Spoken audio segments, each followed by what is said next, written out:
Hi, you're watching Chronicles by Time. Psychological concepts and research can be used to set up a game plan that aids in reaching your goals. Your understanding of psychological concepts can be used to set up that same game plan about how you want to develop new or existing habits for yourself, habits that serve you. That's why I love concepts in psychology, like neuroplasticity, so much. They are powerful. They help you obtain something like a guide for your brain, with processes in which you can direct your own personal growth. According to Rick Hansen, PhD, a psychologist and senior fellow at the University of California, Berkeley, when your mind changes, your brain changes too. In the saying from the work of the psychologist Donald Hebb, when neurons fire together, they wire together. Mental activity actually creates new neural structures. As a result, even fleeting thoughts and feelings can leave lasting marks on your brain, much like a spring shower can leave little trails on a hillside. Today, I'll be discussing neuroplasticity with you, how changing your thoughts changes your life, and how you can use neuroplasticity to do exactly that. So, first, we have to cover what neuroplasticity actually is. Neuroplasticity is the brain's tool to change its neural networks. Imagine a painter using a paintbrush to move around paint on a canvas. In a very similar way, our minds use thought and experience to move neural connections around in our brains. So, neuroplasticity is, in a gist, how the brain physically changes after we learn something.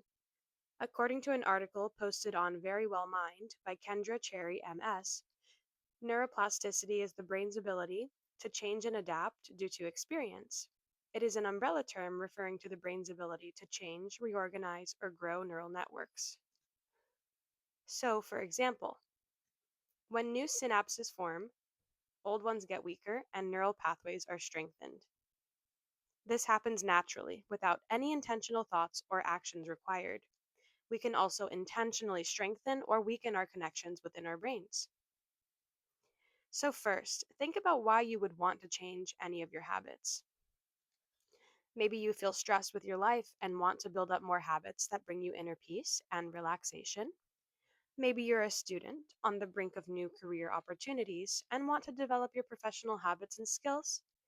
Or maybe you're interested in self care and want to develop habitual positive thoughts and a more routine personal care.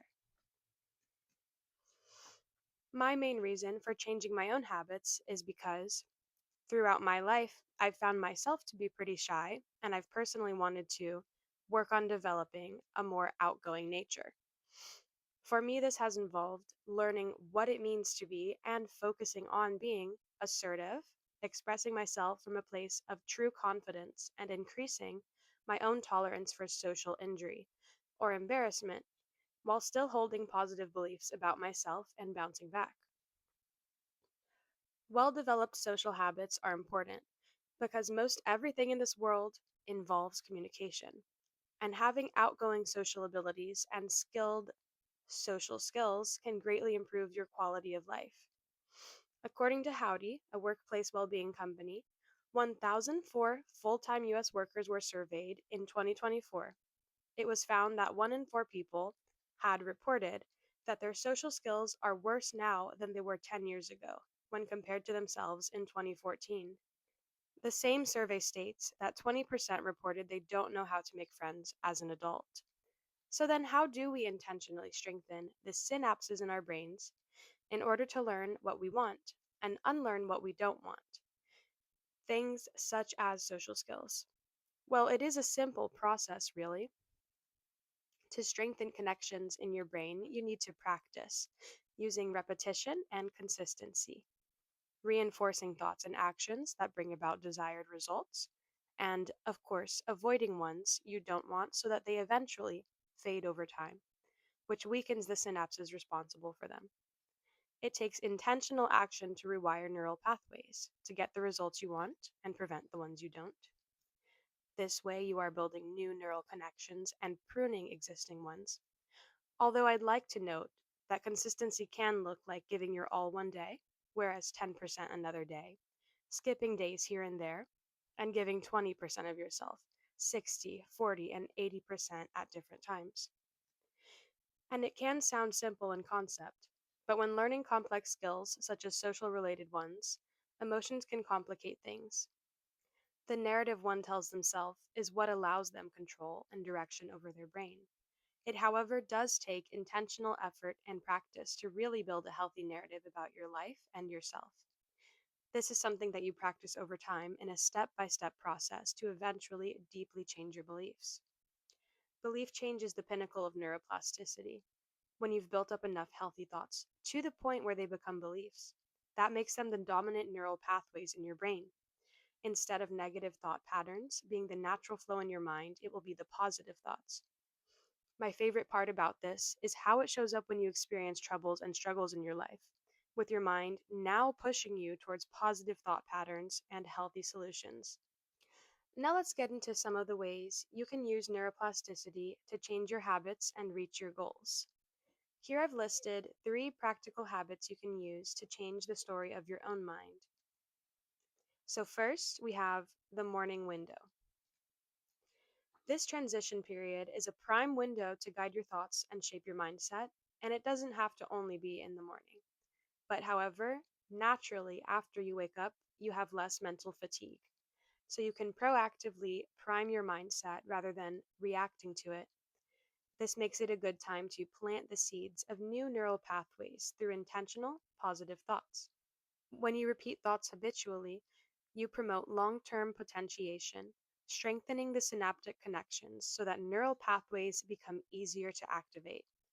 So, picture waking up at any time and doing something like journaling, meditating, or just intentional, focused thought on something positive.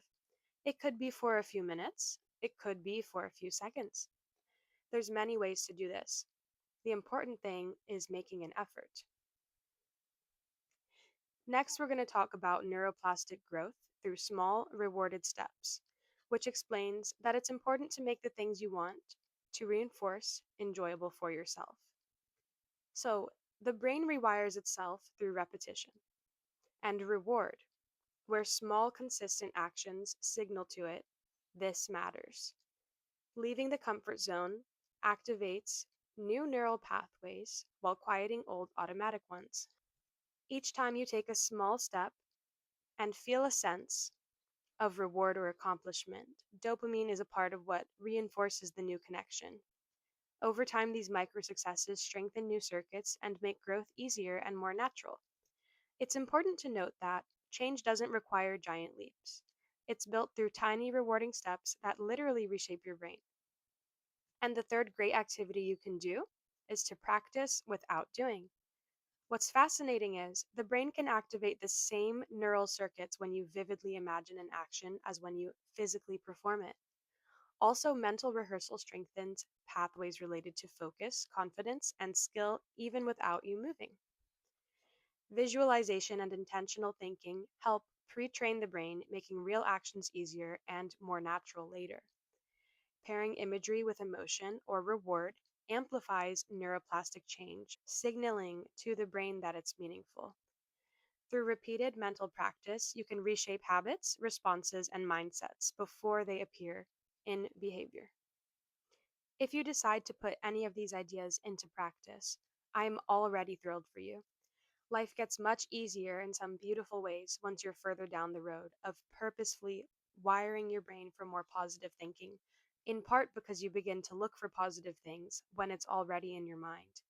However, one of the most important things about this topic is that when it comes to building your desired thought life and to shaping it into a natural flow that no longer requires your prompting, it is a slow process. And for me, has been a rather painful one because it required at times to confront a lot of my old thought patterns in order to change them to better serve me. But it has been and still is naturally one of the most fulfilling things that I have ever worked on in my entire life. To go at your own pace is the best thing you can do, while also gauging and sensing when it is time to push yourself. Neuroplasticity isn't magic, it's consistency. Each habit is a seed, Each repetition grows your brain into the story you choose to live. And to finish today, I'm going to leave you with a quote from the book titled The Practical Neuroscience of Buddha's Brain by Rick Hanson, PhD. It says, Last, if I know one thing for sure, it's that you can do small things inside your mind that will lead to big changes in your brain and your experience of living. I've seen this happen again and again with people I've known as a psychologist or as a meditation teacher, and I've seen it in my own thoughts and feelings as well. You can really nudge your whole being in a better direction every day. When you change your brain, you change your life. That's all for today. Thank you for watching Chronicles by Time. Take care and have a wonderful day.